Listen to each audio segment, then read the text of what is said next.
Olá, tudo bem com vocês, alunos? Hoje nós faremos a revisão de português das páginas 8 a 27 do livro. A professora já tinha solicitado para vocês irem dando uma olhada nestes conteúdos, né?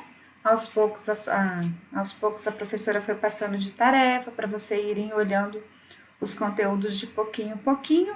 Então não é nada novo, né? Esses conteúdos foram trabalhados na semana, naquele período em que a gente estava em aulas presenciais na escola.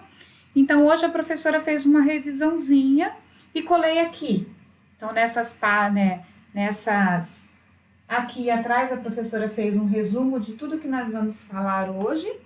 E aí, aos poucos, eu pediria que você fosse acompanhando comigo lá no seu livro. Então, pegue o seu livro para a aula de hoje. Vamos começar lá na página 12, abre o seu material. E hoje vai ser uma aula somente de revisão. Vamos conversar sobre tudo isso até a página 27. Combinado? Então, vamos lá. Livro, página 12. Nós começamos com nosso gênero textual. Cadê? Aqui, gênero textual. O primeiro gênero textual que apresenta para você lá na página 12 são as anedotas, certo? Então, o livro vem trazendo para você o que é uma anedota. Então, na página 12 você tem uma anedota, tem toda uma historinha, contando para você a historinha, tem 3 postes de anedota, né? A professora não vai ler, eu só vou comentar com você o que é o conceito de anedota. Então, nós podemos conceituar a anedota como sendo o quê? Ela é um texto curto, que nem você consegue ver lá na página 12. Qual é a finalidade? Divertir e provocar risos, porque é como se fosse uma pequena piada. Ela tem uma linguagem simples e informal. E ela tem uma estrutura de narração, porque é como se fosse um narrador, uma pessoa contando para você, certo? Então, é o que a gente consegue visualizar ali no seu livro na página 12.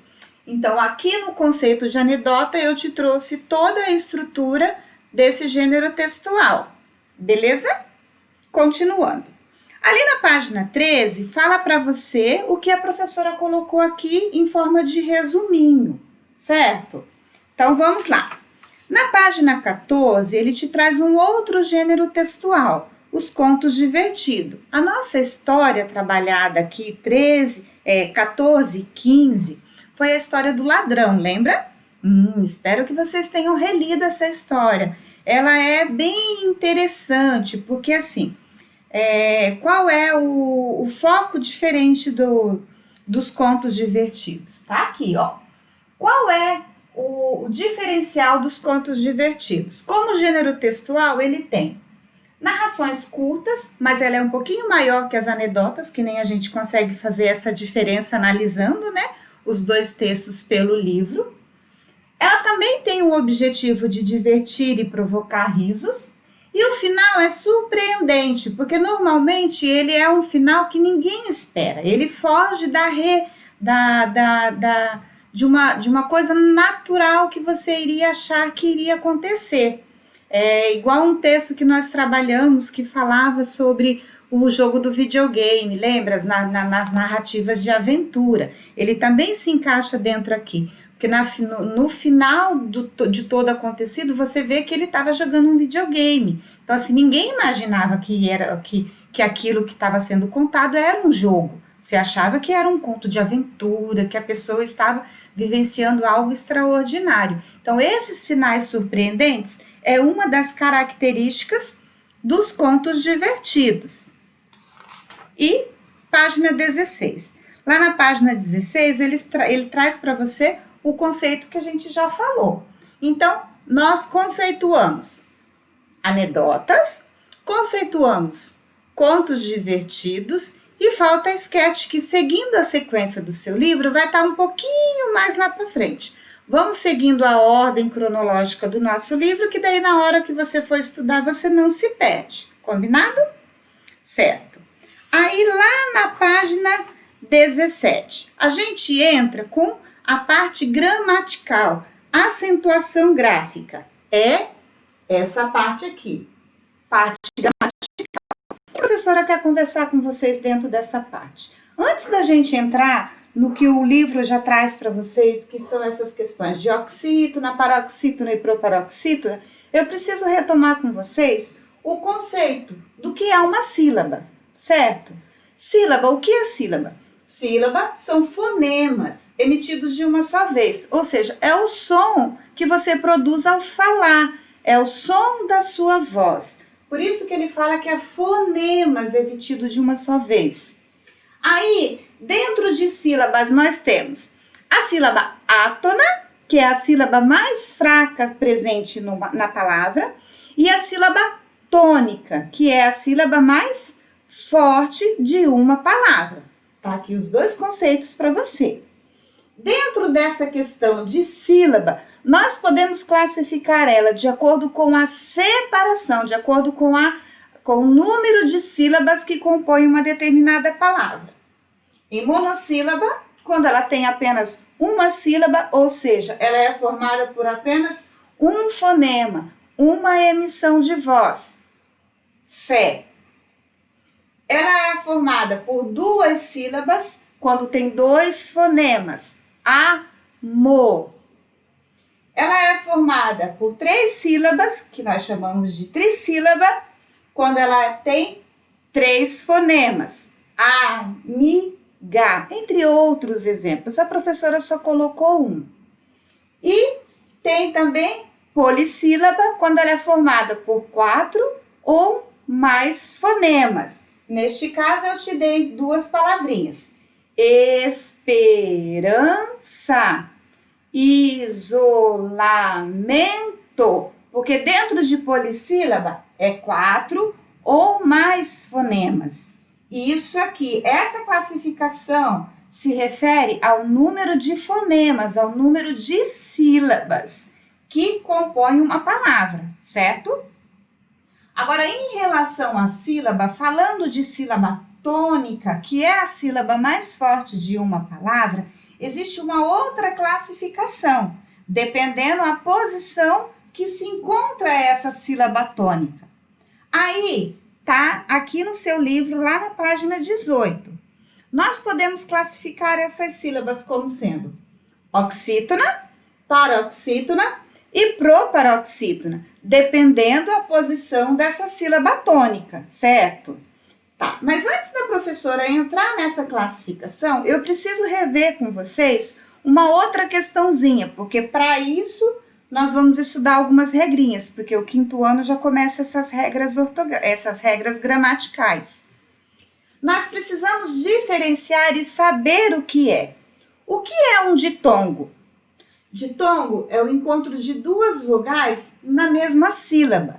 Quando você separa uma palavra, separa essa palavra em sílabas, essas duas vogais, ó, tem duas vogais, A e U. Na separação, elas vão ficar juntas. Se elas ficam juntas dentro de uma sílaba, nós classificamos ela como ditongo. Agora, se na separação silábica, essas duas sílabas, ó, eu tenho uma aqui e eu tenho uma outra aqui. Se na separação silábica elas não ficam na mesma sílaba, eu classifico ela como hiato.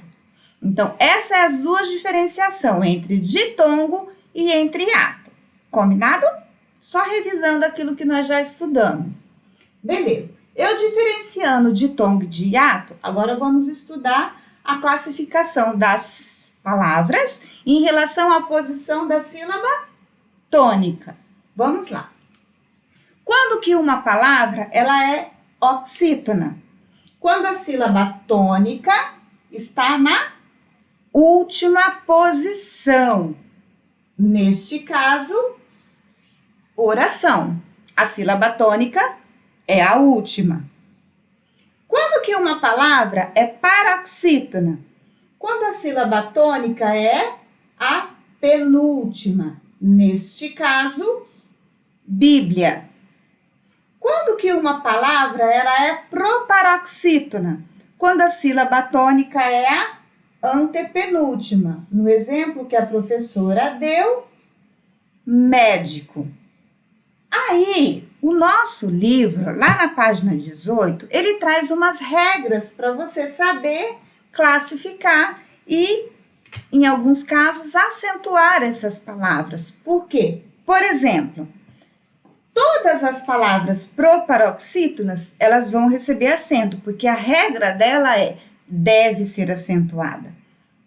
Para as oxítonas e para as paroxítonas, existem as regrinhas específicas. Elas estão descritas para você ali no livro, na página 18. A professora não colocou aqui, porque senão ia ficar, e meu espaço é limitado, né? Eu não consigo ficar apagando para vocês e colando de novo o papel.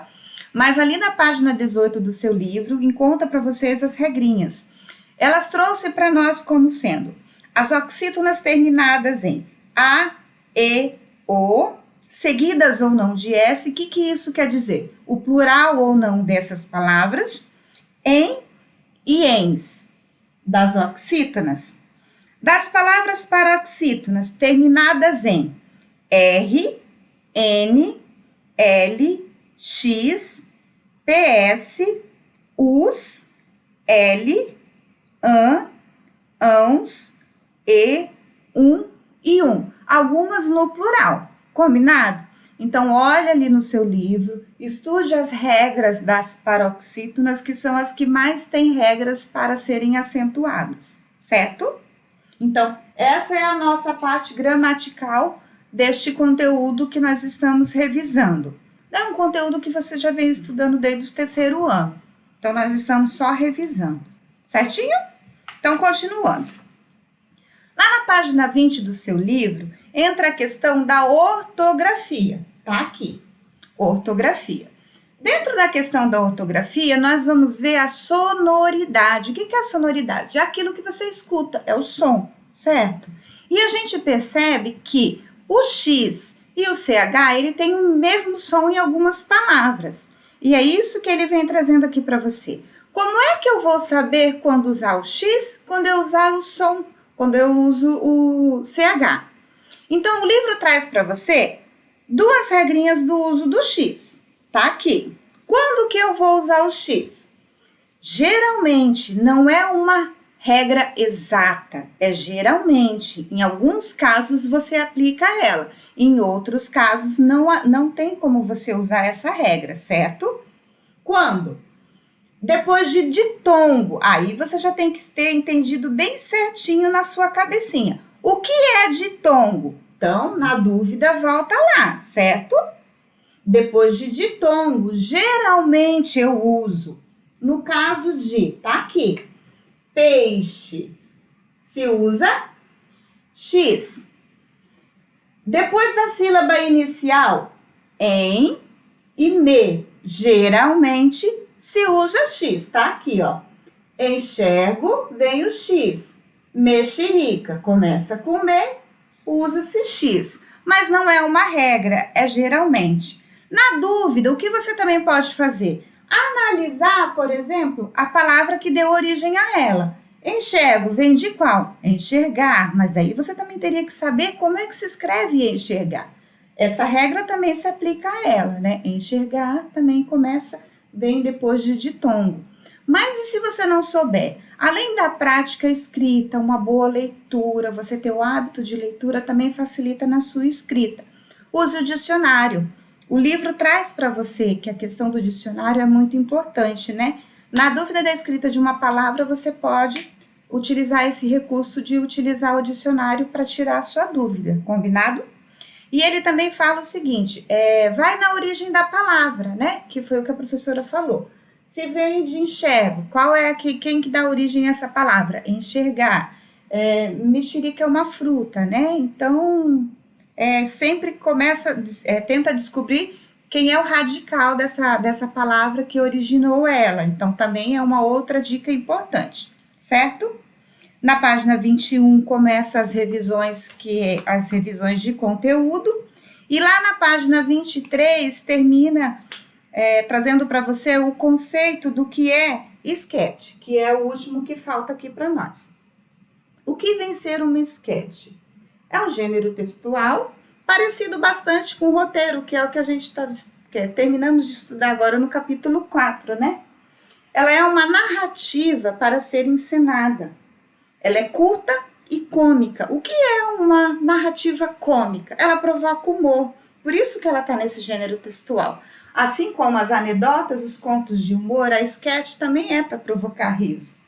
E ela segue a estrutura de um roteiro. Ela também vem com as rúbricas, que são aquelas questões de organização de cenário. Então, a esquete está lá na página 23 para você, o conceito dela. Ela vem toda com esse formato como se fosse um pequeno roteiro, certo? Então, gente, daí ficou. Página 24 começa o nosso registro de viagem. E na página 27 é a nossa seção âncora, que é tudo que está aqui para vocês. Combinado? Ó, se a professora sair e deixar só a tela para vocês, esse é o resumo da página 8 à página 27. Se você olhar, copiar tudo isso aqui que está no seu caderno, da forma como a professora organizou, fica bem tranquilo para você a nossa revisãozinha das páginas 8 a 27, certo? Então, eu espero que a professora tenha tirado as dúvidas de vocês referente a essas páginas que nós começamos e já faz bastante tempo, né? Então, para aqueles alunos que irão fazer a avaliação referente a esse conteúdo, eu espero que vocês façam uma boa prova, releia esses conteúdos, façam com bastante carinho, olhem as atividades que foram feitas lá anteriormente, lá no caderno, olhem as atividades também do livro e ó, fiquem com Deus. Tchau, tchau!